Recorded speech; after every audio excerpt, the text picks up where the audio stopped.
దేశం కోసం జీవితాల్ని అంకితం చేస్తున్న సైనికుల రుణం ఏమిచ్చినా తీర్చుకోలేనిది. వారి త్యాగాలకు గౌరవంగా ముఖ్యమంత్రి నారా చంద్రబాబు నాయుడు గారి నాయకత్వంలోని కూటమి ప్రభుత్వం ఒక సంచలన నిర్ణయం తీసుకుంది. ఆంధ్రప్రదేశ్ రాష్ట్రం నుండి army, navy, air force, paramilitary, CRPF వంటి డిఫెన్స్ రంగాల్లో పనిచేస్తున్న సైనికుల ఇళ్లకు ఇంటి పన్నును మినహాయించాలని నిర్ణయించింది. గతంలో రిటైర్డ్ ఆర్మీ ఉద్యోగులకు, సరిహద్దులో విధులు నిర్వర్తించే సైనికులకు ఈ మినహాయింపును వర్తింపజేసేవారు.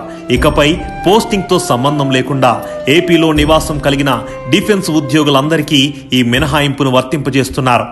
ఆపరేషన్ సింధూర్లో పాకిస్తాన్తో జరిగిన పోరులో సత్యసాయి జిల్లా గోరంట్ల మండలం కల్లి తండాకు చెందిన మురళీ నాయక్ అనే అగ్నివీర్ సైనికుడు మృత్యువాత పడడం ఆంధ్రప్రదేశ్ ప్రజలందరినీ కలిచివేసింది. ఈ వార్త తెలిసిన వెంటనే ముఖ్యమంత్రి చంద్రబాబు నాయుడు గారు మురళీ నాయక్ కుటుంబాన్ని ఫోన్ కాల్లో పరామర్శించి అన్ని విధాలా ఆదుకుంటారని భరోసానిచ్చారు. ముఖ్యమంత్రి గారు మాట్లాడతారు.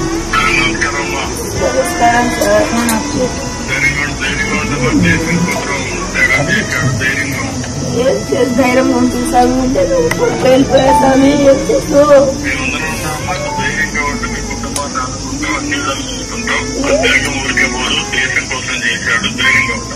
ఆ వీర సైనికుడి కుటుంబానికి రాష్ట్ర ప్రభుత్వం తరపున 50 లక్షల రూపాయల పరిహారం, 5 ఎకరాల వ్యవసాయ భూమితో పాటు ఇల్లు నిర్మించుకునేందుకు 300 గజాల ఇంటి స్థలం, మురళీ నాయక్ తండ్రికి ప్రభుత్వ ఉద్యోగం రాష్ట్ర ప్రభుత్వం తరపున ఇస్తామని మంత్రి లోకేష్ ప్రకటించారు.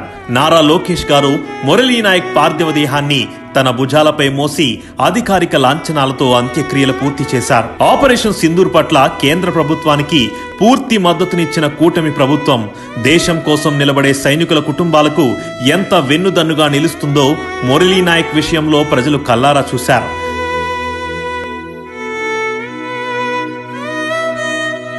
తాజాగా ఆంధ్రప్రదేశ్ రాష్ట్రానికి చెందిన సైనికులందరికీ ఇంటి పన్ను మినహాయింపు ఇస్తూ నిర్ణయం తీసుకోవడం కూటమి ప్రభుత్వం నిబద్ధతకు అద్దం పడుతుంది. So we stand by our armed forces, we stand by every soldier who has left their family behind to protect our great motherland. Today we are all able to stand here because of their protection, and we should never forget this.